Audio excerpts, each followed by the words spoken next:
அனைவருக்கும் வணக்கம். தெருவான் சரணம். எங்களுடைய குருநாதர் புத்தோத்பாது ஆரியன் வහන්සේ அவர்களுக்கு பாத நமஸ்காரம். இந்த புத்தோத்பாத தமிழ் தர்ம டிஸ்கஷன் உரையாடலுக்கு உங்களை அன்போடு வரவேற்கின்றோம்.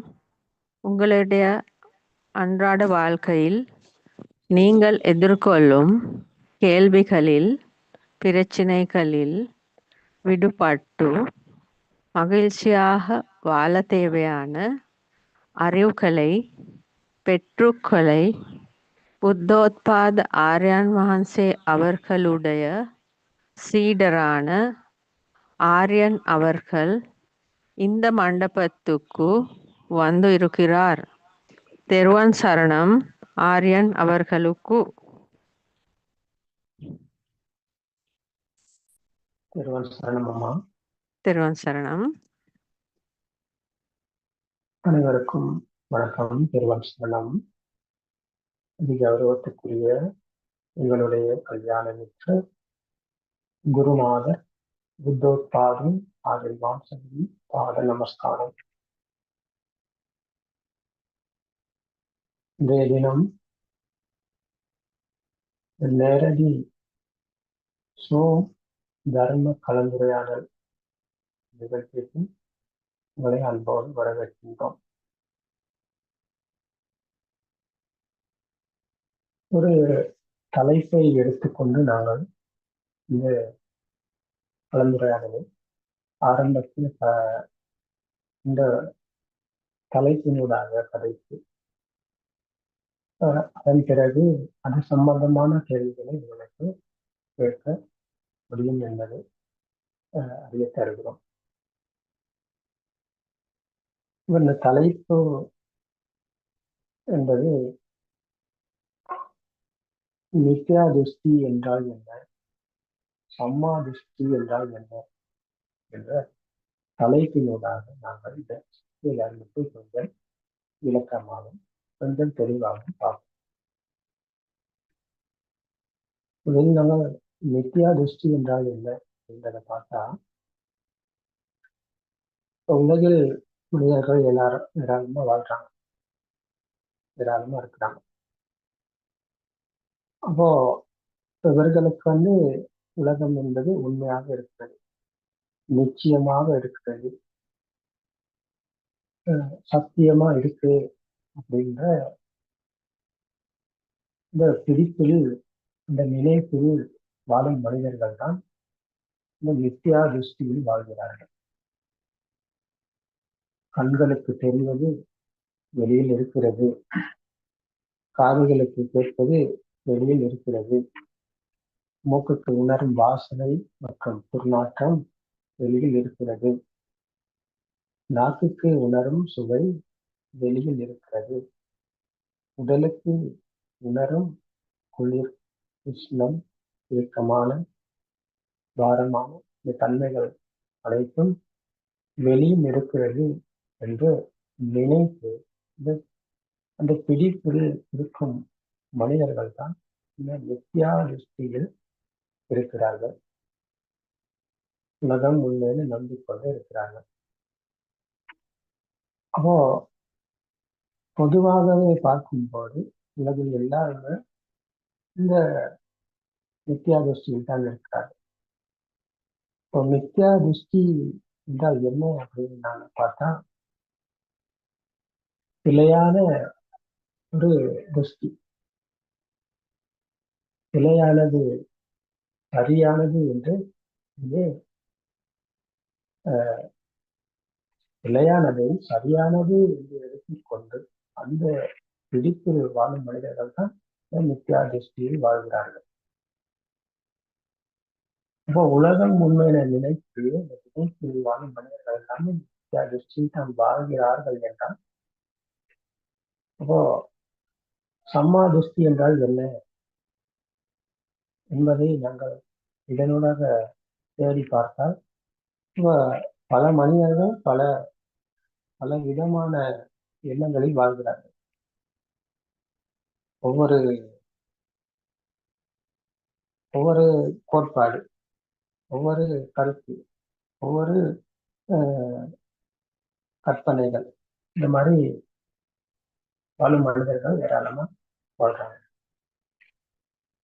அப்போ இதுல ஒவ்வொரு நாங்கள் போகும் எங்களுடைய எங்களுடைய இனம், எங்களுடைய ஜாதி, எங்களுடைய மதம், எங்களுடைய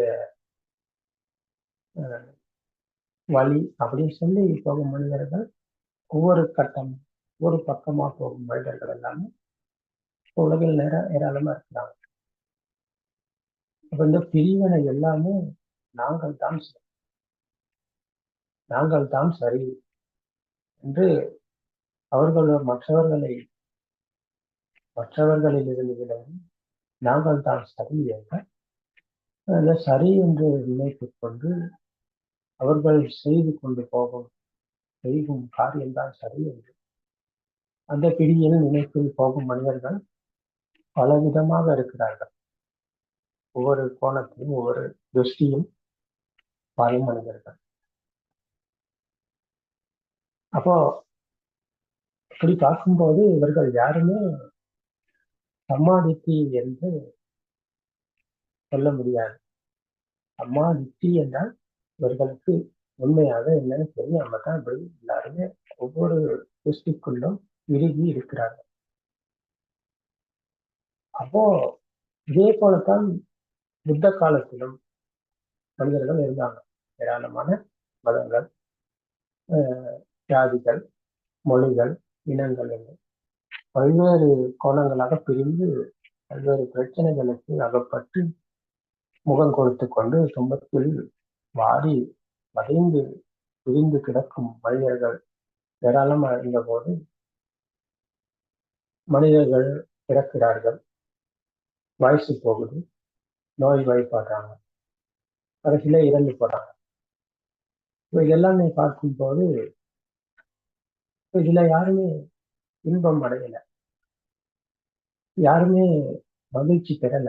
எல்லாருமே ஒரு கோட்பாட்டுக்குள் தான் வாழ்றாங்க. பிறந்து நல்லா படிச்சு பொறியாளாகி பட்டம் பெற்று நிறைய சம்பாதிச்சு கல்யாணம் பண்ணி பிள்ளைகளை பெற்றுக்கிட்டு இருந்துட்டு கடைசியில இறந்து போறாங்க. இப்ப இதுல எதிர்பார்ப்புகள், கனவுகள், கற்பனைகள் ஏராளம். இப்படி இருக்கிற இந்த மனிதர்கள் மத்தியில யார் இந்த மகிழ்ச்சியா வாழ்ந்தா, யார் இன்பமா வாழும் அப்படின்னு தேடி பார்த்தா இல்லை. எல்லாருமே ஏதோ ஒரு கோணத்துக்குள்ள, ஏதோ ஒரு திருஷ்டிக்குள்ள அகப்பட்டு அந்த அகப்பட்ட திருஷ்டியினூடாக பிறந்ததிலிருந்து சாகும் வரை இதைத்தான் செய்து கொண்டிருக்காங்க. நினைச்சு வாழ்றாங்க, நினைச்சு அனுபவிக்கிறாங்க, நினைத்து ஓடுறாங்க.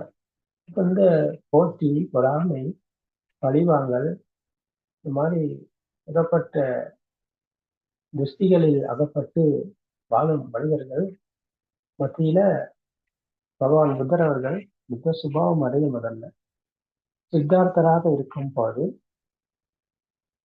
இந்த மனிதர்கள் பிறக்கிறாங்க, வயசு போகுது, நோய்வாய்ப்படுறாங்க, இறந்து போறாங்க. இப்போ இது துன்பம் தானே. இதுல இருந்து எப்படி நாங்கள், எனக்கும் வயசு போகும், எனக்கும் நோய்வாய்ப்பட இது வாய்ப்புகள் இருக்கு, நானும் நோய்வாய்ப்படுவேன், எனக்கும் மரணம் இருக்கு என்ற விமர்சித்து பார்க்கும்போது அப்போ இதிலிருந்து எப்படி நாங்கள் மீள்வது, இதிலிருந்து எப்படி நாங்கள் விடுதலை அடைவது என்ற விமர்சனம், ஒரு தேடுதல் சித்தார்த்தர் அவர்களுக்கு இருந்தது. அப்போ இதை கண்டுபிடிக்க வேண்டும். இந்த வயசு போறது, நோய் வாய்ப்படுறது, இறந்து போறது எல்லாமே துன்பம் தான். இதுலையுமே இன்பம் என்பது கிடையாது. அப்போ இந்த துன்பகரமான இந்த வாழ்க்கையில் நாங்கள் இதன் முடிவை காண வேண்டும். இதற்கு ஒரு சொல்யூஷன் இருக்கு, இதற்கு ஒரு சத்தியம் இருக்கு. அந்த சத்தியத்தை நாங்கள் கண்டுபிடித்து அதை சத்தியத்தை கற்றால் எங்களுக்கு இந்த துன்பத்திலிருந்து எங்களுக்கு மீள முடியும் என்ற விமர்சனத்தால் எல்லாத்தையும் கைவிட்டார். மாளிகையை, தன்னுடைய மனைவியை, குழந்தையை, ராஜ்யத்தை எல்லாத்தையும் கைவிட்டுட்டு சொகுசான வாழ்க்கையை கைவிட்டுட்டு போறார் காட்டுக்கு. காட்டுக்கு போயிட்டு பல குருமார்களை சந்தித்து எல்லாத்திடமும் தியானம் கற்றுக்கொள்றார். தியானம் கற்றுக்கிட்டு பல முறைகளை தியானம் செய்து பார்த்தாலும் இதிலும் விமோச்சனம் இல்லை. துன்பத்திலிருந்து மேலும் வழி எங்கேயுமே கிடைக்கல. எல்லாருமே சமத்துவ தியானத்தினோட மனதை ஒரு நிலைப்படுத்தி கொண்டு அதில் பரவச நிலையில மூழ்கி இருந்ததை தான் செய்தாங்க. இப்போ இதில் பல கோணங்களில் பல தியான முறைகளில் கையாண்டை பார்த்தாலும் அந்த சமத்த தியானத்தினூடாக மனதை ஒரு நிலைப்படுத்தி கொண்டு இருந்தாப்புல அது அந்த நேரத்துக்கு மட்டும் சுவையை கொடுத்தது, மகிழ்ச்சியை கொடுத்தது. பிறகு தன்னுடைய அன்றாட காரியங்களில் ஈடுபடும் போது அந்த தியானத்திலிருந்து எழுந்து தன்னுடைய வேற வேற காரியங்களில் ஈடுபடும் போது மனதுக்கு எண்ணங்கள் வருகி போகும், மனம் அலை பாய்கிறது. அப்போ இதனூடாக நாங்கள் துன்பத்தில் தான் இருக்கிறோம், துன்பத்திலிருந்து இன்னும் மீளவில்லை என்ற புரிதலை நன்றாக புரிந்து கொள்கிறார் சித்தார்த்தர் அவர்கள். அப்போ இதிலும் எங்களுக்கு விமர்சனம் கிடையாது. இதில் எவ்வளவு காலம்தான் உட்கார்ந்து கொண்டிருந்தாலும் இதுல எங்களுக்கு துன்பத்தில் மேலும் வழி இல்லை அப்படின்றதை புரிந்து கொண்டு குருமார்களிடத்திலிருந்து விடை பெற்றுக் கொண்டு தனியாக போறார். தனியாக போயிட்டு காட்டுக்குள்ள இந்த கயாசிசி போதி மூளை என்ற இந்த இடத்துக்கு போயிட்டு இந்த படிக்க சமப்பாடு தர்மத்தை நினைவு செய்கிறார், அதாவது விமர்சித்து பார்க்கிறார். மனதில் தான் நாங்க எல்லாத்தையும் பிடிச்சு கொண்டிருக்கோம், மனதில் தான் எல்லாமே வளர்த்து கொண்டிருக்கோம், மனதின் கீழ் தான் எல்லாருமே ஓடிக்கொண்டிருக்கோம். இப்போ அந்த மனதின் மாயைக்கு அகப்பட்டு தான் நாங்கள் வாழ்ந்து கொண்டிருக்கிறோம் என்பதை புரிந்து கொண்ட சித்தார்த்தர் அவர்கள் இந்த மனம் உருவான விதம் பற்றி தான் விமர்சிக்கிறார் தயாசிசி போதி மூலை. அவர் விமர்சித்து நன்றாக அலசி ஆராய்ந்து பார்க்கும் போது இங்குதான் அகப்படுகிறது இந்த மனம் உருவான விதம், ஆன்மா உருவான விதம். அப்போ இந்த ஆன்மா உருவான விதம் பற்றி விமர்சித்து பார்க்கும் போது எல்லாமே மனம் உருவான விதத்தால் தான் எல்லாமே உருவானது, ஆன்மா உருவான விதத்தால் தான் எல்லாமே இப்போ இன்றைக்கு எங்களுக்கு உருவாகி இருக்கிறது என்பதை அங்கே புரிந்து கொள்ள முடிகிறது. அப்போ அதைத்தான் நாங்கள் கூறினோம், பிறந்த நிலைக்கு சென்று பார்க்க வேண்டும். அந்த புவ்வே நிவாசானுசக்தி ஞானம் என்ற பிறந்த நிலைக்கு சென்று பார்த்தால் ஒவ்வொருத்தரும் நாங்கள் பிறந்திருக்கிறோம், பிறந்து குழந்தையா இருந்திருக்கிறோம். குழந்தையா இருந்தப்போ எங்களுக்கு உலகம் என்பது இப்படி ஒண்ணு கிடையாது, உலகம் ஒண்ணு எங்களுக்கு இருக்கல. உலகம் ஒண்ணு இல்லாட்டி அது எப்படி உருவானது, எங்க இருந்து ஆரம்பித்தது என்ற விமர்சனத்தை செய்வதுதான் இந்த இஞ்சி குழந்தை நாங்கள் பிறந்த நிலைக்கு சென்று பார்க்கும் தன்மை. பார்த்தால் தான் எங்களுக்கு இதை புரிந்து கொள்ள முடிகிறது. அப்போ இதைத்தான் பகவான் புத்தர் அவர்கள் செய்தார்கள். செய்து விமர்சித்து பார்க்கும் போது பிறந்த குழந்தைக்கு உலகம் ஒண்ணு இருக்கல, ஏதும் இருக்கல, ஒன்றும் இருக்கல. அப்போ இது எல்லாமே எப்படி, அப்ப எங்க இருந்து வந்தது, எப்படி உருவானது என்று விமர்சித்து பார்த்த போது அகப்படுகிறது ஞானத்துக்கு. என்னது, எல்லாமே இந்த சென்சர்களால் உருவாக்குகிறது. கண், காது, மூக்கு, நாக்கு, உடல் என்கிற இந்த 5 சென்சர்களும் இங்கே இணையப்படுகிறது. பிரதானமாக கூறுவது என்னன்னா கண்ணும் காதும்.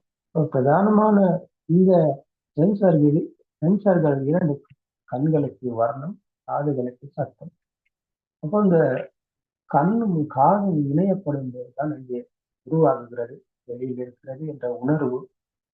உதாரணமாக கண்களுக்கு வர்ணத்தை காட்டி காதுகளுக்கு சத்தத்தை கொடுக்கும் போது குழந்தை நான் உனது அம்மா, நான் உனது அம்மா, எங்க சொல்லுங்க அம்மா, தங்கம் சொல்லுங்க பாபா, அம்மா சொல்லுங்க சாமி, அப்படின்னு சொல்லி நாங்க இந்த சத்தத்தை கொடுக்கிறார்கள். கண்களுக்கு தெரிந்தது ஒரு வர்ணம், வடிவம். அதற்கு காதுகளுக்கு சத்தத்தை கொடுக்கிறார்கள், அம்மா என்ற சத்தத்தை. அப்போ இங்கே ஒரு இணைப்பு உருவாகுகிறது, கண்ணும் காதும் இணைகிறது. இந்த இணைதலினூடாக இங்கே ஒரு உணர்வு உருவாகுகிறது. அப்ப அந்த உணர்வு தான் ஆன்மா என்ற உணர்வு, அதான் மனம் உருவாகின்றது. இதைத்தான் பகவான் புத்தர் அவர்கள் தயாசிஸ்டின் போதிகளை விமர்சனத்தின் வழியாக கண்டுபிடிக்கிறார். இப்போ மனம் இப்படித்தான் உருவானது. இப்போ உருவான விதத்தில் அம்மா, அப்பா, வீடு, வாசல், சூரியன், சந்திரன், மாமரம், வாழை மரம், பலாமரம், தென்னை மரம், கதவு, ஜன்னல், மேசை, கதிரை என்று எல்லாமே இன்னைக்கு வந்திருப்பது இதனூடாகத்தான். அப்ப இந்த இணைதலினூடாகத்தான் எல்லாருமே எங்களுக்கு இணைச்சி கொடுத்தாங்க. மொண்டீஸ்வரிக்கு போகும்போது இது எல்லோ, இது ப்ளூ, இது கிரீன் அப்படின்னு சொல்லி கண்களுக்கு தெரிந்த வர்ணத்துக்கு காதுகளுக்கு சத்தத்தை கொடுத்தாங்க. எல்லோ, ப்ளூ, கிரீன் அப்படின்னு சொல்லி, இது பச்சை, இது மஞ்சள், இது சிவப்பு, இது கருப்பு என்று. அப்போ இந்த வர்ணம் எல்லாமே கண்களுக்கு தெரிந்த சத்தமும் இணைந்து இங்கே இணையப்படுகிறது. அப்ப இணையப்பட்டதை தான் நாங்கள் வெளியில் இருக்கு, இது நிச்சயமா இருக்கு, இது உண்மையா இருக்கு, இது சத்தியமா இருக்கு அப்படிங்கிற திருஷ்டியால் தான் நாங்கள் கோர்க்கப்பட்டு இன்றைக்கு உலகம் உண்மையை நினைத்து கொண்டு வாழ்ந்தோம். அப்போ இந்த படிக்க சமுப்பாதாரம், அதாவது இந்த மனம் உருவான விதம் பற்றி விமர்சித்து கண்டுபிடித்த போதுதான் அப்போ எல்லாமே வெளியில் இருப்பது அல்ல, எல்லாமே மனதில் தான் இருக்கிறது. இவை அனைத்தும் எண்ணங்கள் என்ற சத்தியத்தை எங்களுக்கு இங்கே புரிந்து கொள்ள முடிகிறது. அது தெரியாத ஒருவரால் இந்த சத்திய தர்மம் பற்றி தெரிந்து கொள்ள முடியலன்னு சொன்னா, இதை விமர்சித்து பார்க்கலன்னு சொன்னா, அப்ப அவருக்கு சத்தியம் என்னன்னு தெரியாது.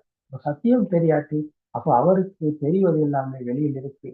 கிரீன், பச்சை கலர் வெளியில் இருக்கு, மாமரம் வெளியில் இருக்கு, தென்னை மரம் வெளியில் இருக்கு, அம்மா வெளியில் இருக்காங்க, அப்பா வெளியில் இருக்காங்க, சூரியன் இருக்குது, எல்லாமே இருக்கு அப்படின்னு சொல்லி நினைச்சு அந்த நினைப்பின் பிடியில் தான் வாழ்ந்து கொண்டிருக்கிறோம் நாங்க எல்லாரும். அப்ப அந்த பிடியிலிருந்து விடுதலை எங்களுக்கு பெற முடியும் இந்த பட்டிக்க சமுப்பாத தர்மத்தினோடாக. இந்த மனம் உருவானது, இந்த ஆன்மா உருவான விதம் பற்றி நாங்கள் தெரிந்து கொண்டு புரிந்து கொள்ளும் போது அப்ப அது விமர்சனத்தினாக எங்களுக்கு புரிந்து கொள்ள முடிகிறது. இப்போது எங்கேயும் இருப்பது கிடையாது, இங்கேயும் நிச்சயமாக இருப்பது கிடையாது, இங்கேயும் உண்மையாக இருப்பது கிடையாது. இது அனைத்தும் எண்ணங்கள், எல்லாமே எண்ணங்கள். இப்போ எண்ணங்கள் எல்லாமே மனதில் தான் இருக்கிறது.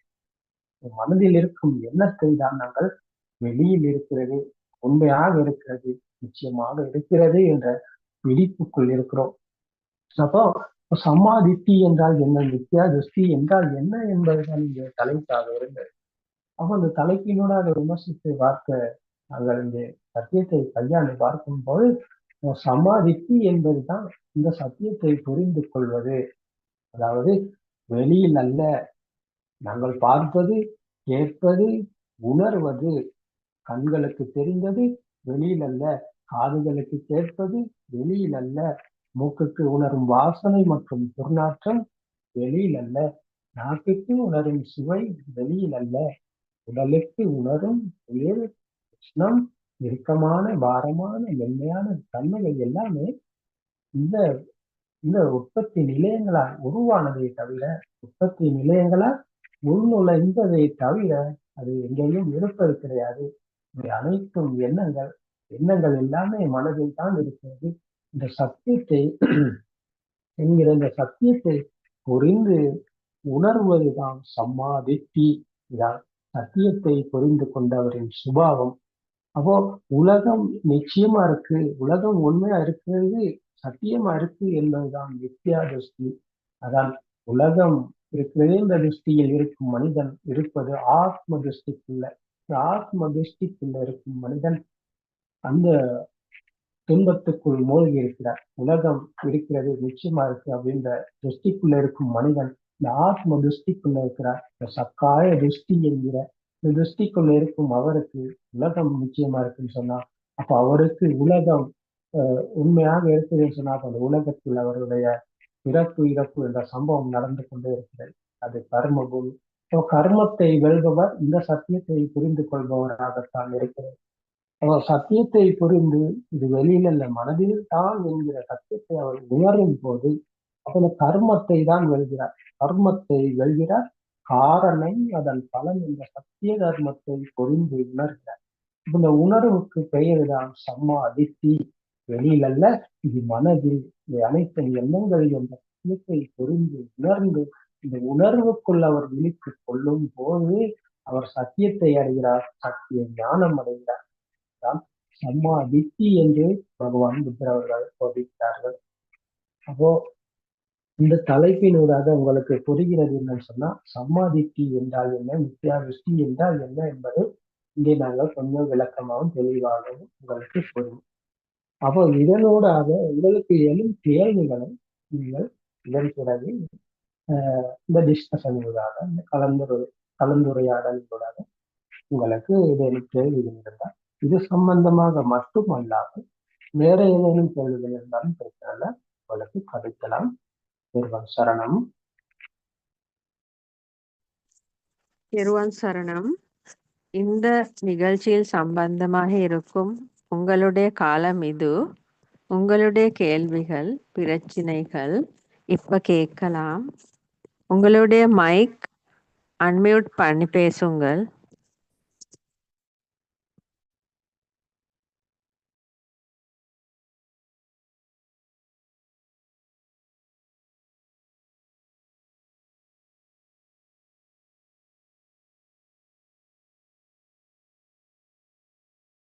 தேர்வான் சரணம்.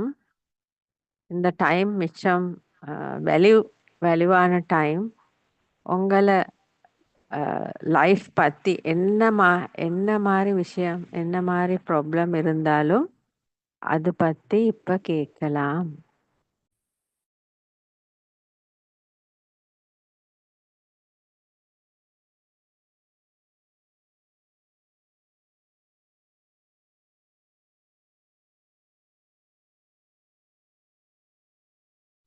யாராவது பேசும் வரைக்கும் நான் ஆரியன் அவர்களிடம் ஒரு கேள்வி கேட்கிறேன். ஆரியன் அவர்களே, சமத்த தியானம் ஒரு விதமான மித்யா திருஷ்டி தானே?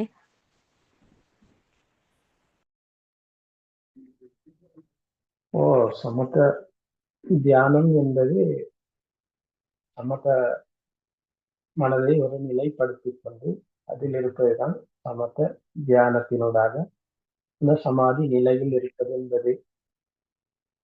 அப்போ அதனூடாக இருப்பது அவருக்கு இந்த கர்மத்தை வெல்ல முடியாது. கர்ம பூமியிலிருந்து அவருக்கு விடுதலை கிடையாது. அப்போ விடுதலை இல்லை என்றால் அது தற்காலிகமான சமாதி நிலை, சாவகாலிகமானது, கொஞ்ச காலத்துக்கு. அப்ப அதுல அவர் இனிமையாக மகிழ்ச்சியாக இருக்கிறார் என்றால் அது அல்பமானது, அது கொஞ்ச காலத்துக்கானது. அப்போ அது சமாதிக்கு என்று நாங்கள் சொல்ல முடியாது, அதை ஏற்றுக்கொள்ள முடியாது. அப்போ அவர் நிரந்தரமான இந்த சமாதி நிலையை சமத்த தியானத்தில் இல்லாமல் இந்த விதர்சனா விதர்சனா சமாதியை அடைவதுதான் இங்கே அந்த விதர்சனா சமாதி நிலைக்கு அவர் வருகிறார். இப்போ விதர்சனா சமாதியினூடாகத்தான் அவருக்கு கர்ம பூமியை வெல்ல முடிகிறது. காரணம் அதன் பலன் என்ற சத்திய தர்மத்தை புரிந்து கொள்ள முடிகிறது. அப்போ இது தெரியாம இந்த கர்மத்தை வெல்ல முடியாத சமத்த தியானத்தினூடாக மூழ்கி இருப்பதனால அவருக்கு கர்மத்தை வெல்ல முடியாது என்றால் அவருக்கு உலகை வெல்ல முடியாது. உலகம் உருவான விதம் பற்றி விமர்சித்து நடைமுறையில் கையாண்டு பார்த்தால்தான் அவருக்கு உலகம் என்பது எண்ணம் மனதில் தான் இருக்கிறது என்ற சத்தியத்தை அவருக்கு புரிந்து கொள்ள முடியும். அப்படி இல்லாம மனதை ஒரு நிலைப்படுத்தி கொண்டு மற்ற எண்ணங்களுக்கு வேல்யூ கொடுக்காம, மற்ற எண்ணங்களை வரவிடாம, அந்த ஒரு எண்ணத்தை போஷணை செய்து அதனை மெருகூட்டி வளர்த்து அதன் அதன் அத அந்த எண்ணத்துக்குள் சமாதி நிலையில் இருப்பது என்பது அது விதர்சனா சமாதி அல்ல. அது சமத சமாதி. அதாவது எண்ணங்களில் இந்த மனதை வென்ற சுபாவம் அல்ல. அப்போ ஒரு நிலையில் இருப்பதுதான் அந்த காலத்துல புத்த காலத்திலும் செய்திருக்காங்க. பகவான் புத்தராக புத்த சுபாவம் அடைய முதல்ல சித்தார்த்தராக இருக்கும் போது ஆளார காலாமும் இந்த கிராம புத்தர் பசத தவச என்கிற இந்த எல்லா குருமார்களும் இதைத்தான் செய்து கொண்டிருந்தாங்க. அப்போ இதுல விதர்சனா சமாதி கிடையாது, எல்லாமே சமத்த சமாதி. அப்போ அவர்கள் இந்த மனதை ஒரு நிலைப்படுத்தி கொண்டு உட்கார்ந்து இருக்கிறதால அப்போ அங்கே ஒரு சுகம் இருக்கிறது, அங்கே ஒரு சுகம் இருக்கிறது, மன அமைதி இருக்கு, அங்கே ஒரு ஆனந்தம் இருக்கு. ஆனால் அது நிரந்தரமானது கிடையாது, அது தற்காலிகமானதாக இருக்கிறது. அப்ப அது உலகை வென்ற சுபாவம் அல்ல, கர்மத்தை வென்ற சுபாவம் அல்ல என்பது எங்களுக்கு நன்றாக இங்கே புரிகிறது. அப்போ அவர் இந்த விதர்சனா தியானத்தினூடாகத்தான் விதர்சனா சமாதியை அடைய முடிகிறது. அப்ப அது உலகை வெல்லும் வழிக்கு வருபவர். வெளியில் அல்ல உலகம், எல்லாமே மனதில் தான், எல்லாமே எண்ணங்கள் என்ற சத்தியத்தை புரிந்து கொள்ள முடியும் இந்த விதர்சனா சமாதியினூடாகத்தான். புரிகிறது. ஆமா ஆரியன் அவர்களே, இந்த சமத சமாதின்னு சொன்னா சரியா அந்த தூங்கியிருந்து எழும்புற மாதிரி தானே. ஒரு எண்ணம் எடுத்துட்டு அது ப்ரெஷர் பண்ணிக்கிட்டு அதுக்குள்ள உட்கார்ந்து இருக்கிறது. அது அவ்வளோ ஈஸியான வேலை இல்லை. அது பெரிய கஷ்டத்துல தானே அதுக்குள்ள இருக்கிறது. அது அது ஒரு மன நிம்மதி இல்லை. எல்லாத்துக்கும் அந்த ஆனந்தத்துக்கு போகவும் இயலாது. அவ்வளோ கஷ்டப்பட்டு அதுக்கு போயிட்டாலும் புண்ணியம் இல்லை.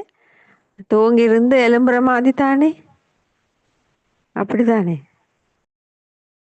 ஓ ஆமா, நீங்க சொன்னது போல தூங்கிக்கொண்டே தூங்கினதன் பிறகு என்ன நடக்குன்னு நமக்கு தெரியாது.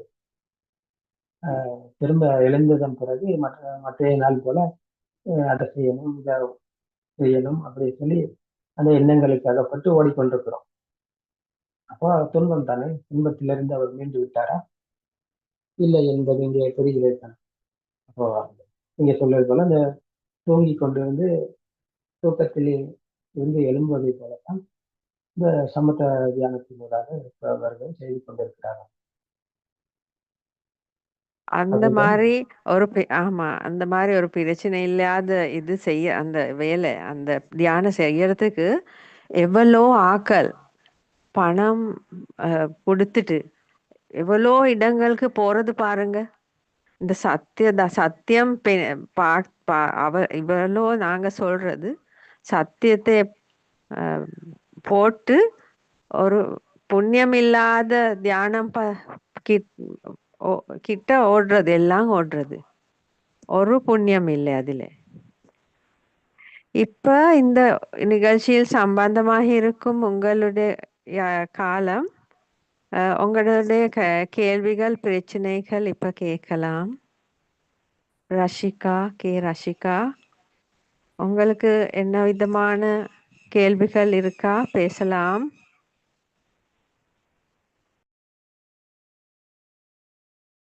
அல்லது நாகராஜன் அவர்கள் உங்களுக்கும் பேசலாம்.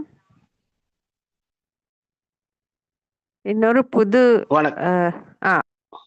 வணக்கம் அம்மா. வணக்கம் நாகராஜன் அவர்களே, பேசுங்க. திருவன் சரணம் ஐயா. திருவன் சரணம் ஐயா. சரிங்க ஐயா.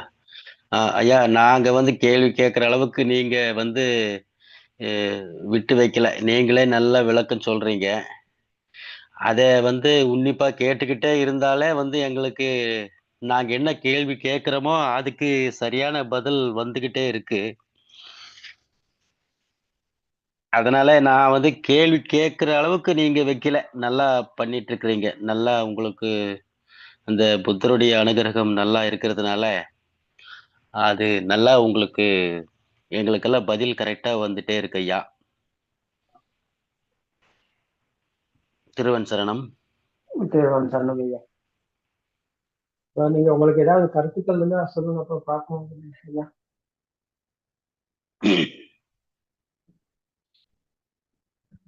அப்படி ஏதாவது உங்களுக்கு கருத்து சொல்றதுக்கு சொல்ல ஏதாவது இருக்குதா? ஒண்ணு அந்த அளவுக்கு தெரியலீங்க இன்னும் அதை பத்தி. ஆ, நீங்க நீங்களே சொல்லுங்க ஐயா. மனம் வந்து எப்படி அந்த உருவான விதத்தை நல்லா சொன்னீங்க. அதை எப்படி ஆ. வந்து அதை வந்து நீக்கணும், மனம் இல்லாத ஒரு எண்ணத்துல இருக்கிறதுக்கு எப்படி போறதுன்னு கொஞ்சம் விளக்கம் கொடுத்தா நல்லா இருக்கும் ஐயா. சரிங்கய்யா, சரி. திருவனந்தபுரம். மனம் மனம் என்பது இல்லாமல் போகாது. மனம் ம். என்பது அழிந்து போகாது. மனம் இப்ப மனம் உருவான விதம் பற்றி தெரிந்து கொண்ட பிறகு ம். இப்ப நாங்க அந்த வெளியில் எதுவும் இல்லை. அப்ப எங்களுக்கு வெளியில ஒன்றும் எங்களுக்கு எப்பவுமே அகப்படாது. நாங்க பிடிச்சு பார்த்தா எங்களுக்கு அது இறுக்கமான ஒரு பாரமான தன்மையை தான் நாங்க உணரக்கூடியதா இருக்கு. கண்களுக்கு தெரிந்தது ஒரு வர்ணம், காதுக்கு கேட்டது சத்தம், இவையெல்லாம் கலந்த ஒரு எண்ணம் தான். நாங்கள் அந்த கட்டில் என்று சொன்னால் அது ஒரு எண்ணம் தான். அது வெளியில் இல்லை என்பது எங்களுக்கு உணரக்கூடியதாக இருக்கு. அந்த உணர்வின் வழியாகத்தான் அவருடைய பயணம் மேற்கொள்ளப்படுகிறது இந்த மனதில் மேலும் வழி பணிப்பவர். அப்போ அவர் அன்றாட வாழ்க்கையில இதை கையாண்டு பார்க்கும் போது இப்போ நடைமுறையில் அவருடைய அனுபவமோடும் அவர் பார்க்கிறார். இப்போ நடைமுறையில பார்க்கும் போது கையாண்டு பார்க்கும் போது அவர் போகிற இடத்துல, கதைக்கிற இடத்துல, செயல்படுற எல்லா காரியத்திலும் ஈடுபடும் போதும் அவருக்கு இந்த மனம் என்பது எந்நேரமும் போய் கொண்டிருக்குது. எல்லா எண்ணங்களிலும் ஆக எல்லா நேரங்களிலும் எண்ணங்கள் தான் மனதுக்கு போய் கொண்டே இருக்குது. அப்போ நாங்க உதாரணமாக கடைக்கு போறோம் அப்படின்னு சொல்லி சொல்றோம். கடைக்கு போறோம், பொருட்களை வாங்கணும். பொருட்களை வாங்குறதுக்கு நாங்க ஒரு பில் ஒன்று ரெடி பண்றோம். பில் ஒன்று ரெடி பண்றோம். அதுல அரிசி, பருப்பு, தேங்காய், சீனி, மரக்கறி, கொச்சிக்காய் அப்படின்னு ஒரு பில் ஒன்று ரெடி பண்றோம். அப்போ இதை நாங்க கடைக்கு போற வழியில நாங்க கடைக்கு போறோம் அப்படின்ற ஒரு எண்ணம் தான் எங்களுக்கு வந்தது முதல். அப்ப அதன் வழியாக எங்களுக்கு வந்தது இந்த பொருட்கள்லாம் வாங்கணும் அப்படின்ற எண்ணங்கள். நாங்க ஒரு லிஸ்ட்டை போட்டோம். லிஸ்ட்டை போட்டு அதன் வழியா பார்க்கும்போது இப்போ கொச்சிக்காய் சொன்னாலும் அது ஒரு எண்ணம் தான். பருப்புன்னு சொன்னாலும் ஒரு எண்ணம் தான். அரிசி என்று சொன்னாலும் அதுவும் ஒரு எண்ணம் தான். அப்போ அந்த எண்ணங்களை தான் நாங்க அப்ப எல்லாத்தையும் எழுதணும் லிஸ்ட்ல. இப்போ இதை வாங்குறதுக்கு போற நாங்க கடைக்கு போறோம். அப்படி போகும் வழியில பார்க்கும்போது கால்கள் எங்களுக்கு வந்தது ஒரு எண்ணம். கடைக்கு ஒரு சமிக்கை வந்தது, கடைக்கு போகணும் அப்படின்னு சொல்லி. அந்த சமிக்கையை நாங்கள் செயல்படுத்தும் போது அதன் அதன் அதன் வழியை நாங்கள் அவதானத்தை செலுத்தி பார்க்கும் போது அப்ப இந்த நடந்து போகும் முறை எங்களுக்கு தெரியுது. நடந்து போற விதத்துல இது இடது கால், இது வலது கால், இது இடது கால், இது வலது கால் அப்படின்னு சொல்லி நாங்க ஒவ்வொரு காலையும் எடுத்து எடுத்து வைக்கும் போது நினைச்சு வைக்கிறது இல்லை. அப்ப அந்த பயணம் ஆட்டோமேட்டிக்கா போகுது. கடைக்கு போகணுன்ற ஒரு தாட்ஸ் வந்தது. அப்ப அதன் வழியாக நாங்கள் இந்த நடைமுறைக்கு நடந்து போகும்போது அப்ப அந்த நடையில ஒரு ஒரு சிஸ்டம் நடக்குது. நாங்க நினைச்சு கால்களை எடுத்து எடுத்து வைக்கல. அப்போ அது ஆட்டோமேட்டிக்கா இங்க நடக்குது. அப்போ இது நடந்து போகும்போது இந்த சத்தியத்தை காண்பவர் என்ன செய்யறாருன்னு பார்த்தா, விமர்சித்து பார்க்கும்போது இது செயல் ஒன்று நடக்குது. இங்க நடந்து போற செயல் ஒண்ணு நடக்குது, சிஸ்டம் ஒண்ணு நடக்குது. ஆனால் இது நான் செய்யாம, நான் என்ற ஒருவர் இல்லாம இந்த சிஸ்டம் போகுது. போயிட்டு கடையில போயிட்டு இந்த பொருட்களை வாங்கும் போது எல்லாமே எண்ணங்கள். எந்த பொருளை எடுத்துக்கொண்டாலும் எண்ணங்கள். அது எல்லாத்தையும் வாங்கி கொண்டு வரும் போதும் இந்த பார்க்குதா வரும் வீட்டுக்கு போகணுன்ற ஒரு சமிக்கை பொருட்களை வாங்கிட்டோம், வீட்டுக்கு போவோம் அப்படின்ற ஒரு சமிக்கை வந்தது. அந்த சமிக்கை அதன் மூலமாக நாங்கள் நடந்து வரும்போது நாங்க இடது கால் வலது கால் சொல்லி நினைச்சு வைக்க போறது இல்லையே. இதன் வழியாக நாங்கள் வரும்போது இங்கே ஒரு சிஸ்டம் நடக்குது. இந்த சிஸ்டம் நடக்குதுன்னு சொன்னா ஒரு சிஸ்டத்தை செய்யும் ஒருவர் இல்லாம எல்லாமே இங்க நடக்குது. ஆனால் எண்ணங்கள் பருப்பா, அரிசியா, கொச்சிக்காவா, வெங்காயமா, கிழங்கா எல்லாமே எண்ணங்கள். எண்ணங்களை தான் நாங்க வாங்குறோம் கடையில போய். எண்ணங்கள் வாங்கும்போது அது எல்லா எண்ணங்களிலும் உண்மை இல்லை என்ற சத்தியத்தை அவர் கையாளும் போது, அப்போ எல்லா எண்ணங்களும் நாங்கள் இந்த நொடியில் பார்ப்பது ஒரு எண்ணத்தை தான். இந்த நொடியில நாங்கள் கண்ணை திறந்து பார்க்கும்போது கண்களுக்கு தெரிவது சுவரு என்றால், அப்போ சுவரு என்ற எண்ணத்தில் உண்மை இல்லை என்றால் அது அது வெளியில் இல்லைன்னு சொன்னா, சுவரு என்பது ஒரு எண்ணம், அது வெளியில் இல்லை அப்படின்னு சொன்னா, அப்ப அது ஒரு எண்ணம் என்றால் அப்ப அது அந்த எண்ணத்தில் உண்மை இருக்குதா, அந்த எண்ணத்தில் உண்மை இருக்கிறதா என்ற விமர்சனத்தினாக பார்க்கும்போது அதுவும் உண்மை இல்லாமல் போகிறது. அந்த சுவரு என்பது இந்த நொடிக்கு வந்த ஒரு எண்ணம். இந்த நொடிக்கு அந்த எண்ணத்தில் விமர்சனத்தை நாங்கள் விமர்சித்து பார்க்கும்போது அதிலும் உண்மை என்பது கிடையாது. சுவரு வெளியிலும் இல்லைன்னு சொன்னா மனதில் இருக்குதா அப்போ எண்ணம், மனதில நிரந்தரமான ஒரு எண்ணம் இருந்து கொண்டே இருக்குதா? இல்ல தானே.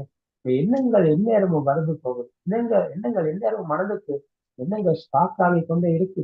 ஆனால் இதுல எதுவுமே நிரந்தரமான எண்ணம் என்று இங்க யாருக்குமே சொல்ல முடியாது. இந்த நிரந்தரமான எண்ணம் இல்லாத உணர்வை தான் நாங்கள் அந்த உணர்வின் வழியாக பயணிக்கும் போது அந்த உணர்வுக்குத்தான் எல்லாமே அகப்படுது.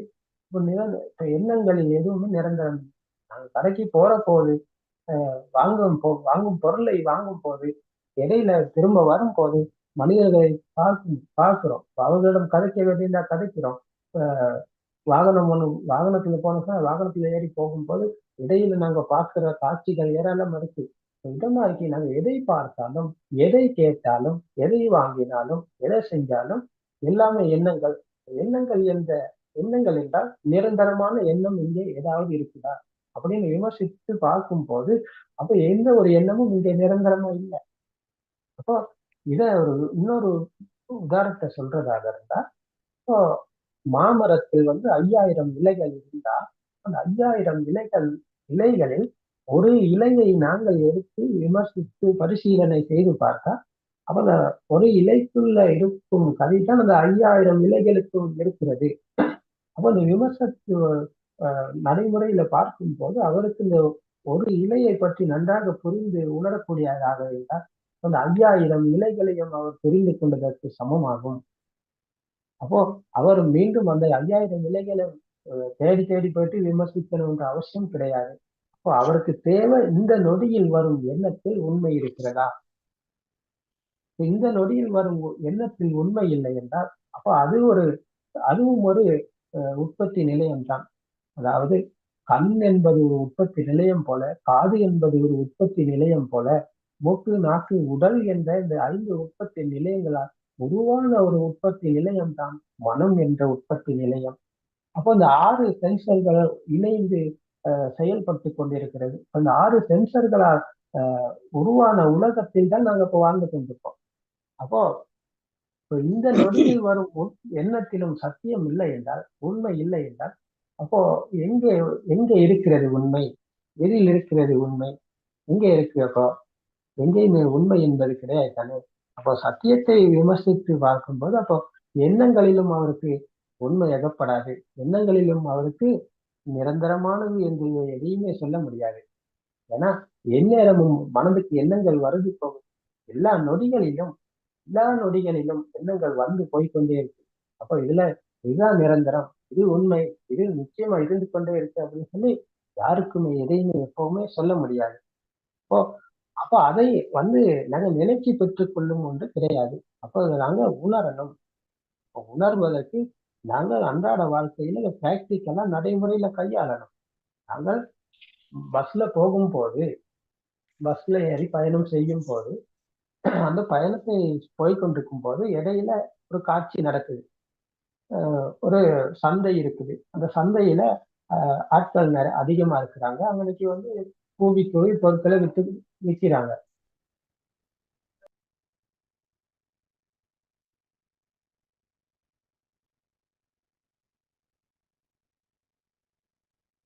அப்போ அவர் இதை பார்க்கிறாரு. பார்த்துட்டு பஸ்ல பயணிக்கும் போது அவருக்கு அது தெரிஞ்சாலும் மறுபடியும் அவர் போறாரு. போகும்போது மறுபடியும் அவருக்கு காட்சிகள் தெரியாமல்ல, அவருக்கு காட்சிகள் தெரியுது. காட்சிகள் படுது கண்ணுக்கு. அது எதையுமே அவர் கவனிக்கலன்னு சொன்னா அவர் அங்க இறங்கிக் கொள்ளல. மறுபடியும் அதை கடந்து இன்னும் போகும்போது இன்னும் ஒரு இடத்துல ஒரு சண்டை நடக்குது. சண்டை ஒன்று நடந்து கொண்டிருக்கும் போது அந்த சண்டையை அவர் பார்க்கிறார். சண்டை அவனுக்கு ஒரு கூட்டம் இருக்குது. அந்த சண்டையை பார்த்து விட்டு அங்கனைக்கு இந்த பஸ் திரும்ப மறுபடி கிளம்பும் போது அப்ப அதையும் அவர் கவனித்து பார்த்து விட்டு மறுபடி போகும்போது மறுபடியும் அவருக்கு காட்சிகள் அகப்படுது. கண்களுக்கு தெரியுது. ஆனால் அங்கே அவரை இறங்கிக் கொள்ளணும்னு சொன்னா அப்போ அவர் அந்த மனதுக்குள் இறங்கிக் கொள்ளல. அப்போ அவர் இறங்கிக் கொண்ட இடம் என்னன்னா அந்த சந்தையில் பார்த்தார். சந்தையில பொருட்களை விற்கிறாங்க, கூவி கூவி சத்தம் போட்டு விற்கிறாங்க. அதை அவர் பார்த்த போது அங்கே எண்ணங்களுக்குள் அவர் இறங்கிக் கொண்டார். மறுபடி அதை கடந்து போகும்போது அப்ப அவருக்கு எதுவுமே எல்லாமே தெரிந்தாலும் எங்கேயுமே இறங்கிக் கொள்ளாது. மறுபடி அந்த சண்டை போட்ட இடத்துல அவர் இறங்கி கொண்டாருன்னு சொன்னா அப்ப அதை கவனித்து பார்த்தார்கள். அப்ப அங்கே அவர் இறங்கி கொண்டார். அப்ப இறங்கி கொண்ட இடத்தில் அவர் விமர்சிக்க வேண்டி இருக்கிறது. இறங்கி கொண்ட இடத்தில் விமர்சித்து பார்த்தால் அவருக்கு அது எல்லாமே ஒரு வர்ணமும் சட்டமும் இணைந்த எண்ணங்கள் தான். சந்தையில என்னென்ன கோவி கோவி விட்டாங்களோ, உதாரணமா மரகரி விற்கிற ஒரு சந்தையாக இருந்தா வாங்க வாங்க வந்து லாபம் வாங்குங்க, விலை குறைவா இருக்கு வாங்குங்க, இதை நாங்க விலை குறைச்சு கொடுக்குறோம் வாங்குங்க அப்படின்னு சொல்லி கோவி கோவி எண்ணத்தை கொடுக்குறாங்களோ அது எல்லாமே எண்ணங்கள். இப்ப எண்ணத்தை கோவி கோவி விற்க முடியுமா? இல்ல. அவை அனைத்தும் எண்ணங்கள் என்ற சத்தியத்தை அவர் அங்க விமர்சித்து பார்த்தா அந்த இறங்கி கொண்ட இடத்திலிருந்து அவர் மீள்கிறார். அங்கே அந்த விமர்சனம் தான் அவருக்கு தேவை. இப்போ மனதில் மேலும் வழியில் பயணிக்கும் இந்த சுடவத்தாறு சாவகருக்கு அந்த இறங்கி கொண்ட இடத்தில் மீண்டும் மீண்டும் போகும் போது அப்போ அந்த மனதால் உருவாக்கப்பட்ட உலகம் அப்ப அவருக்கு உண்மையாக இருக்காது, நிச்சயம் என்று சொல்ல முடியாது. அப்போ அந்த விமர்சனத்தினூடாக மனதுக்கு வரும் எண்ணங்களில் உண்மை இல்லை என்ற சத்தியத்தை அவர் விமர்சித்து பார்க்கும்போது அப்ப அந்த விமர்சனத்தினூடாக அது எல்லாமே அந்த உணர்வுக்குத்தான் அகப்படுகிறது. உணர்வுக்கு அகப்பட்டதன் பிறகு அப்போ அதுக்குள்ள இறங்கி கொண்டதன் பிறகு இறங்கி கொண்டதுனால எங்களுக்கு ஒரு அதிர்வு உருவானது. சண்டை போடுற இடத்துல அடிச்சுக்கிட்டாங்க, காயப்படுத்திக்கிட்டாங்க, இப்படி நடந்துக்கிட்டாங்க, பாவம் அவரை அடிச்சுக்கிட்டாரு அப்படின்ற எல்லாமே வந்தது அந்த இறங்கி கொண்டதுனால. அப்ப அங்க விமர்சனம் நடந்தால் அப்ப அந்த அதிலிருந்து நாங்கள் மீள்கிறோம். மீண்டதன் பிறகு எங்களுக்கு இங்கே நடப்பது என்னன்னு சொன்னா அந்த அதிர்வு தான் அழிந்து போகிறது. அந்த இறங்கி கொண்டதுனால நாங்கள் அதிர்வுக்குள்ளாகிறோம் அந்த இடத்துல. அப்ப அந்த அதிர்வுக்குள்ளானதுனால நாங்கள் துன்பத்துக்கு மூழ்கிறோம் திரும்ப. அப்போ அங்க தீயிலிருந்து வந்துடுறோம். ரைட். அப்போ நாங்க அந்த விமர்சனத்தினூடாக பார்க்கும் போது அந்த அந்த அதிர்விலிருந்து நாங்கள் மீள்கிறோம். மீண்டதன் பிறகு இங்கே மனதால் வெந்து கொண்ட தீ அங்கே அழியப்படுகிறது.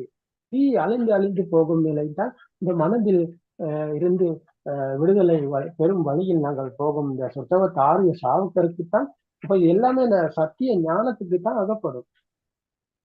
அப்போ சத்தியத்தை புரிந்து கொண்டு வெளியில் இல்லைன்னு சொன்னா அப்ப மனதில் தான் என்ற சத்தியத்தை உணர்ந்தவருக்குத்தான் இந்த வழி திறக்கிறது, மனதில் மேலும் வழி. மனதில் மேலும் வழியில் பயணிப்பவர் அந்த பஸ்ல போகும் போது அந்த என்னென்ன காட்சியை கண்டாரோ அதே போல அந்த இறங்கி கொண்ட இடத்துல அதை விமர்சித்து பார்க்கும்போது எல்லாமே எண்ணங்கள் தானே, நிரந்தரமான எண்ணங்கள் இல்லைன்னு சொன்னா அப்ப அதை கடந்து போகும்போது அந்த எண்ணங்களைத்தான் அவர் கடந்து போகிறார். பஸ் போகுது அல்ல, அவர் எண்ணத்தை கடந்து போகிறார். இப்ப எண்ணங்களில் உண்மை இல்லைன்றால் அவர் இறங்கி பிடித்து கொண்டால் அது மறுபடியும் வந்து அவரை தாக்குகிறது. தாக்கி அவரை துன்பத்தில் மூழ்கடிக்க செய்கிறது. அப்போ அந்த விமர்சனம் அவருக்கு இருந்தால் அந்த விமர்சனம் அவருக்குள் நடந்தால் அவரை தாக்க முடியுமா? எண்ணத்தால அவரை தாக்க முடியாது. எண்ணத்தால. ஏன்? எண்ணத்தில் உண்மை இல்லை, எண்ணத்தில் சத்தியம் இல்லை என்ற விமர்சனத்துக்குள் அவர் இருக்கும் போது அவரை தாக்க முடியாது. அப்போ அதுதான் மீண்டு போகும் வழி, மனதில் இருந்து மீளும் வழி, துன்பத்தில் இருந்து மீளும் வழி, நிர்வாணம் அடையும் வழி. இதுவே நிரந்தரமான வழி என்ற அந்த வழியைத்தான் பகவான் புத்தர் அவர்கள் போதித்திருக்கிறார்கள். இது புரிஞ்சதுதானே உங்களுக்கு? புரிஞ்சுதுங்க ஐயா, நல்லா புரிஞ்சுதுங்க. செயல் தன்னை போல் நடந்துகிட்டே இருக்கு. அந்த செயலை விட்டு வெளியே எண்ணத்தை போடும்போது நமது செயல் மறந்து போகுது. அந்த செயலை ஞாபகம் வச்சு அதுவா நடக்குது, அதுவா போகுது, அதுவா வருது. நாம வெளியே எண்ணத்துல கவனம் செலுத்தாம இருந்தாவே நாம் அந்த வேகிற தீயிலிருந்து வெளியே வந்துருவோங்கிறது புரியுதுயா. ஆஹ் அப்படி இறங்கிக் கொள்ளும் தன்மைகள் வந்தா ஏதாவது ஒரு காரணத்தினால நாங்க உம் இறங்கிக் கொண்ட இடம் ஒண்ணு அகப்படும் போது அந்த இடத்துல எங்களுக்கு விமர்சனம் தேவை. அப்ப அதை நாங்கள் விமர்சித்து பார்த்தால் எங்களுக்கு அந்த துன்பத்திலிருந்து மீள முடிகிறது. அப்படித்தானே சொல்றீங்க? ஆமாங்க ஐயா. ஓ, அப்ப அதுதான் வழி. அந்த வழி உங்களுக்கு இன்னைக்கு கிடைச்சிருக்குன்னு சொன்னா அது மாபெரும் ஒரு காரியம். அதி விசாலமான ஒரு விடயம் தான் உங்களுக்கு இன்னைக்கு கைக்கு கிடைச்சிருக்கு. மாபெரும் ஒரு மாணிக்க ரத்தினம். உலகத்துல பாக்கியவனாக இருக்கீங்க நீங்க. ஏன்னா இது அதி துர்லபமானது. ஓ, அதுவா அதி துர்லபமான ஒரு மாணிக்க ரத்தினம் தான் இங்க உங்களுக்கு கைக்கு இன்னைக்கு கிடைச்சிருக்கு. இதன் வழியா உங்களுடைய பயணத்தை, இந்த பயணம் போறவருக்கு அந்த துன்பத்திலிருந்து மேலும் வழிதான் கிடைக்குது. அப்போ அவருக்கு நிர்வாணம், மனம் அந்த சமநிலை அடைகிறது. மனதால் எதையுமே அவர் பிடித்து கொள்ள மாட்டார். எதையுமே அவருக்கு எதன் மீதும் அவருக்கு வெறுப்போ கொள்ளாமல் சமநிலையில் இருப்பார். எதற்குமே கலங்க மாட்டார். எதற்குமே அவர் இறங்கி கொள்ள மாட்டார். எதிலும் இல்லாத அவர் என்று ஒருவரும் இல்லாத நிலையில் அவர் இருப்பார். அதாவது மனதில தான் நான் இருக்கிறேன், மனதின் அந்த பிடியில் தான் நான் இருக்கேன். மனதை வென்றவருக்கு நான் என்ற இங்கே ஒருவரும் இல்லாமல் போகிறார். நான் என்று ஒருவர் இங்கே அப்போ இல்ல. அப்போ எல்லாமே செயலாக நடக்குது. எல்லாமே செயல் நடந்து கொண்டிருக்கு. நடந்து போற ஒருவர் இல்லாம நடக்கிறார். செயல் நடக்குது. பேசும்போது பேச்சில் வார்த்தைகளில் உண்மை இல்லை. எல்லாமே எண்ணங்கள் தானே. வார்த்தைகளில் உண்மை இல்லை என்றால் எல்லாமே எண்ணங்கள். எண்ணங்களில் சத்தியம் இல்லை. சத்தியம் இல்லாத எண்ணத்தை அவர் பயன்படுத்துறார். உலகத்துல சமூகத்தோடு அவர் வாழ்ற வாழ்க்கையில வார்த்தையை பயன்படுத்துறாரு. மற்றவர்களோட பேசுறாரு, எல்லாத்தோடையும் கதைக்கிறார். வழக்கம் போல எல்லா செயல்களும் நடக்குது. வழக்கம் போல பேசுறாரு. ஆனால் வார்த்தைகளில் உண்மை இல்லை, வார்த்தைகளில் சத்தியம் இல்லை என்ற சத்தியத்துக்குள் அவர் இருக்கும் போது அவர் வார்த்தைகளை பயன்படுத்துகிறார் என்றால் அவர் வார்த்தைகளில் இறங்கிக் கொள்ளவில்லை. வார்த்தைகளுக்கு அவர் அடிமை இல்லை. வார்த்தைகளில் இருந்து மீண்டு வார்த்தையை பயன்படுத்துகிறார். வார்த்தைகளுக்கு சொந்தக்காரர் இல்லாமல் அங்கே சிஸ்டம் நடக்குது, பயணம் போகுது. அப்போ இது ஒரு ரோபோவை போல, ஒரு இயந்திரம் போல அவருடைய பயணம் மேற்கொள்ளப்படுகிறது என்றால் அப்போ காய சங்கார, வச்சி சங்கார, மனோ சங்கார என்ற வார்த்தைகள் அவர் எதையுமே இருக்கு அப்படின்னு சொல்லி வார்த்தைகளை உண்மையாக நினைத்து கொண்டு அவர் பேசல. செயலை அவர் உண்மையாக இருக்கிறது, இந்த செயல் நிச்சயமா நடக்குது அப்படின்ற நிலையில் அவர் இல்லாமல் எல்லா செயல்களும் நடக்குது. வேலை செய்யலாம், படிக்கலாம், பாடசாலைக்கு போயிட்டு படிக்கலாம், காலேஜுக்கு போயிட்டு படிக்கலாம், அப்படி இல்லாட்டி வியாபாரம் செய்யலாம். எந்த காரியத்தை செய்தாலும் எப்படியெல்லாம் நடந்து கொண்டாலும் எந்த ஒரு செயலுமே அவர் இல்லாமல் நடக்கிறது. இப்ப அவர் இல்லாமல் நடக்கிறதுன்னு சொல்ல அந்த சிஸ்டம் ஓடுது. இந்த சிஸ்டத்துக்கு சொந்தக்காரர் இல்லாம ஓடிக்கொண்டிருக்குது. அப்போ காயசங்கர், வச்சி சங்கர், மனோ சங்கர். அப்ப எண்ணங்களிலும் உண்மை இல்லை. மனதுக்கு எந்நேரமும் எண்ணங்கள் ஸ்பாக் ஆகி கொண்டிருக்கு. அதை நிப்பாட்ட முடியாது. அதை யாராலும் நிப்பாட்ட முடியாது. பகவான் புத்தர் அவர்களுக்கும் எண்ணங்கள் வரும், அதை நிறுத்த முடியாது. அப்போ நாங்க புரிந்து கொள்ள மட்டும்தான் முடியும். இங்க புரிஞ்சு கொண்டதன் பிறகு எண்ணங்கள் வழக்கம் போல வரும் போகும். ஆனா அதுக்கு இறங்கி கொண்ட தன்மை இல்லாட்டி, இறங்கி கொண்ட நிலை இல்லாட்டி மனதுக்கு எண்ணங்கள் வரும் போகும். அதற்குள் அந்த ராக தேச மோக என்ற ஆசை, கோபம், மாயை என்ற தீதான் இங்கே அழிந்து போகிறது. அப்ப அந்த அதிர்வு அற்ற சுபாவத்தை தான் அவர் அடைகிறார். அப்ப அந்த அதிர்வுக்கு உள்ளாகாமல் அங்கே செயல்கள் நடக்குது. அப்ப செயலுக்கு சொந்தக்காரர் இல்லாமல் செயல்கள் நடக்குது என்றால் காய சங்கார, வச்சி சங்கார, மனோ சங்கார என்கிற இந்த செயலிலும் சரி, வார்த்தையிலும் சரி, எண்ணங்களிலும் சரி அவர் உண்மை இல்லை, சத்தியம் இல்லை என்ற சத்தியத்துக்குள் அவள் இருக்கிறார். அப்போ எல்லாமே சிஸ்டமா நடந்து கொண்டிருக்கு. எல்லாமே அந்த இயந்திரம் போலவே செயல்பட்டு கொண்டிருக்கு. செயலுக்கு சொந்தக்காரர் இல்லாமல் நடந்து கொண்டிருக்கு. அப்போ இதுதான் ஐயா வழி. ஆமாங்க ஐயா. ரொம்ப தெளிவா இருக்குங்க ஐயா உங்க பிரசங்கம். ஆமாங்க. சரி, நன்றிங்க ஐயா. திருவன் சரணம். திருவன் சரணம் ஐயா. திருவன் திருவன் சரணம். சரணம் ஐயா. இப்ப ரஷிகா அவர்களுக்கு பேசலாம். கேள்வி கேட்கிறதா ரஷிகா?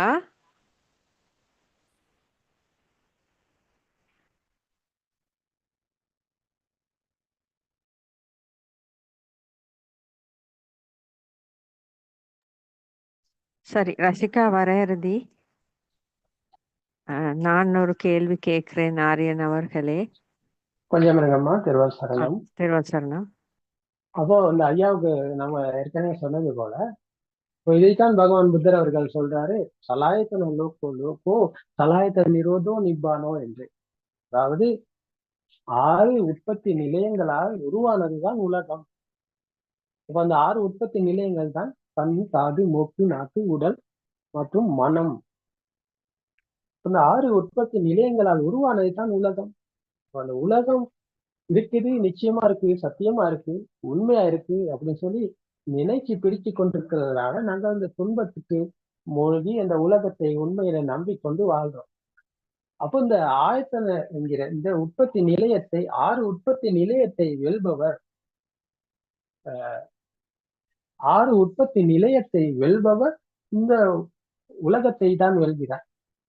அப்போ அவருக்கு இந்த கண், காது, மூக்கு, நாக்கு, உடல் என்கிற இந்த 5 சென்சர்களால் உருவான மனம் என்ற சென்சரும் அவருக்கு நிச்சயமாக இல்லை.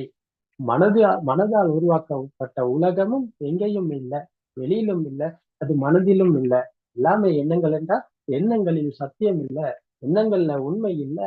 இந்த சத்தியத்தை அவர் புரிந்து உணர்ந்து அவர் இந்த சத்தியத்துக்குள் விழித்துக் கொள்ளும் போது விழிப்புணர்வானது அவருக்கு மீண்டும் அந்த சலாயத்த லோக என்ற 6 உற்பத்தி நிலையங்களால் உருவான உலகம் எங்கேயும் இல்லை, எங்கேயும் இல்லை அப்படின்னு சொன்னா இப்போ எல்லாமே நாங்கள் நினைத்து கொண்டுதான் இருந்த உலகாலம், எல்லாம் நினைச்சு கொண்டிருந்த உலகாலம் எல்லாம் இருக்கிறது, எல்லாம் இருந்தது, எல்லாம் எனக்கு இருந்தது.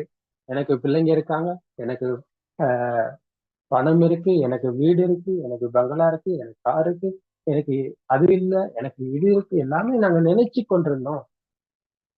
அவர் நினைத்து கொண்டிருந்த அந்த நினைப்பிலிருந்து நாங்கள் மீளும் போது இந்த சலாயத்தன உலகத்தை தான், இந்த 6 உற்பத்தி நிலையத்தால் உருவான உலகத்தை தான் நாங்கள் வெல்கிறோம்.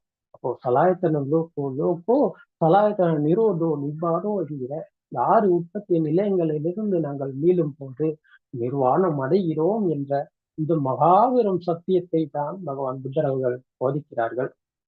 அப்போ இந்த சத்தியத்தை புரிந்து உணர்பவர் இந்த உற்பத்தி நிலையங்களை தான் புரிந்து உணர்கிறார். அப்போ வழக்கம் போல எல்லா செயல்களும் நடக்கு, எல்லா காரியத்திலும் ஈடுபடுகிறார் என்றால் எந்த ஒரு சென்சருக்கும் அவர் சொந்தக்காரர் இல்லாமல் சென்சர்கள் இயங்குது. கண்களுக்கு வழக்கம் போல தெரியுது, ஆனால் அது எனக்கு தெரிவதில்லை, அது ஒரு சென்சர் மட்டுமே. அப்போ அதன் தொழில்பாடு என்னன்னா, கண்களுக்கு தெரிவது என்பது அதன் தொழில்பாடு. காதுக்கு வழக்கம் போல சத்தம் கேட்குது, அது காது என்ற சென்சருக்கு சத்தம் கேட்குதுன்னு சொன்னா அதன் தொழில்பாடு அதுதான். காதுக்கு சத்தம் கேட்பது என்பது அதன் தொழில்பாடு. அப்போ மூக்கு, நாக்கு, உடல் என்ற சென்சர்கள் அனைத்தும் வழக்கம் போல இயங்குகிறது என்றால் வாசனை மற்றும் துர்நாற்றம் எனக்கு நான் உணர்வது இல்லை, அது வழக்கம் போல நடந்து கொண்டிருக்கு, செயல்படுது. அதுக்கு ஒரு வாசனையாக இருந்தாலும் சரி, துர்நாற்றமாக இருந்தாலும் சரி, அதை நான் உணர்வது இல்லை, நான் முகர்வது இல்லை என்ற உணர்வை அவர் அடையும் போது, உணர்வுக்குள் அவர் விழித்துக் கொள்ளும் போது, அப்போ அவர் இந்த சென்சர்களில் இருந்தால் மீள்கிறார். அப்போ நாக்குக்கு வரும் சுவை அது எதுவாக இருந்தாலும் சரி, பேகரா இருக்கலாம், பன்னா இருக்கலாம், கேக்கா இருக்கலாம், அப்படிங்கிறது எதுவாக இருந்தாலும், இனிப்பா இருந்தாலும், காரமாக இருந்தாலும், புளிப்பா இருந்தாலும், எதுவாக இருந்தாலும் அவர் உண்பது கிடையாதுங்கள். அவர் உண்பதுக்கு இல்லாமல் நான் தான் இதை சாப்பிடுறேன், நான் தான் இதை இனிப்ப நல்லா ருசிச்சு சாப்பிடுறேன் அப்படின்ற அந்த நான் இல்லாமல் எல்லாமே சாப்பிடாரு. அவர் எதை சாப்பிட்டாலும் அவர் சாப்பிடுவது கிடையாது. இப்போ உரப்பு சாப்பிடும் போது காரமான அந்த கொச்சிக்காயை சாப்பிடும் போது அவருக்கு இந்த நாக்குல பட்டதுக்கு அப்புறம் அது எரிச்சலை தரும். எரிச்சலின் ஊடாக அவருக்கு கண்கள்ல கண்ணீரும் வரலாம். தெரியுதே, எனக்கு தாங்கிக் கொள்ள முடியலையே அப்படின்ற அந்த உணர்வு அவருக்கு வரும். ஆனால் அது அவருக்கு நடப்பது கிடையாது. நாக்குக்கு கொச்சிக்காய் சாப்பிட்டது பிறகு அது காரம் அதிகம்னால அவருக்கு தாங்கிக் கொள்ள முடியல, கண்கள்ல கண்ணீரும் வடியும். தாங்கிக் கொள்ள முடியலே, எரியுதே அப்படின்ற ஒரு ஃபீல் அவருக்கு வரும். ஆனாலும் அதை அவர் உணர்வது கிடையாது.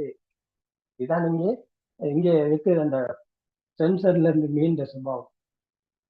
அப்ப அவர் இல்லாம இங்க சென்சர்கள் செயல்படுது. அந்த காரத்தால் வந்த வேதனை அவர் அனுபவிப்பது கிடையாது. அவர் இல்லாமல் எல்லாமே செயல்கள் நடக்குது. சென்சர்கள் இயங்கு. அப்ப காரத்தை சாப்பிட்டு நான் இல்லாம இந்த உரப்பையும் அவர் இங்க உணர்கிறார். உணரும் ஒரு அதிலும் நான் இல்லைன்னு சொன்னா அப்ப அங்க ஆன்மா அவனுக்கு கிடையாது. நான் தான் உணர்கிறேன், நான் தான் இதை சாப்பிடுறேன் அப்படின்ற எண்ணத்துக்குள்ள அவர் இல்லாதனால அது ஒரு எண்ணம் மட்டுமே. எதுவாக இருந்தாலும் அது சங்காரம். அது கண்ணீர் வந்தாலும் அது ஒரு செயல் தான். அது கண்ணீர் வர்றது என்பது ஒரு செயலாக நடக்குது. அப்போ இப்ப இதே போலத்தான் இப்ப இந்த உடல் என்கிறது வெயில் அதிகமா இருந்தா அப்ப அவருக்கு வேர்க்கலாம். வெயில்ல இருக்கும்போது வேர்க்கும், சூடா இருக்கும், விஷமா இருக்கும். அப்போ அவரை தான் அந்த வேதனையை அனுபவிக்கிறாரா, அவருக்கு தான் வேர்க்குதா அப்படின்னு பார்த்தா அது கிடையாது. புரியணங்கள்ல அந்த சென்சர்கள் அது ஒரு சென்சர் மட்டுமே. இந்த உடல் என்ற சென்சருக்கு வேர்க்கலாம். இந்த தோலால் ஓட்டப்பட்ட இந்த உடல் என்பது வேர்க்கும். குளிர் அதிகமா இருந்தா குளிர் அடிக்கும். அதெல்லாமே சென்சர். இது எனக்குத்தான் வேர்க்குது, எனக்குத்தான் குளிரா இருக்கு அப்படின்ற கதை அவர்கிட்ட கிடையாது. எல்லாமே சென்சரை தான் அவரை காண்றாரு. எல்லாமே சென்சர் வழியாக நடக்குது. ஒரு சென்சர் வழியாக நடக்கும் போது எல்லாமே தொழில் படுது, வழக்கம் போல இருக்குது. சாதாரணமான மனுஷனுக்கும் வேர்க்கும், சாதாரணமான மனிதனுக்கும் குளிர் அடிக்கும். அப்ப காலில் ஏதாவது இடிபட்டுச்சு சொன்னா வலிக்கும். நடந்து போகும்போது கல்லு பட்டுச்சுன்னு காலில் கால் வலிக்கும், அது வலிக்காம இருக்காது.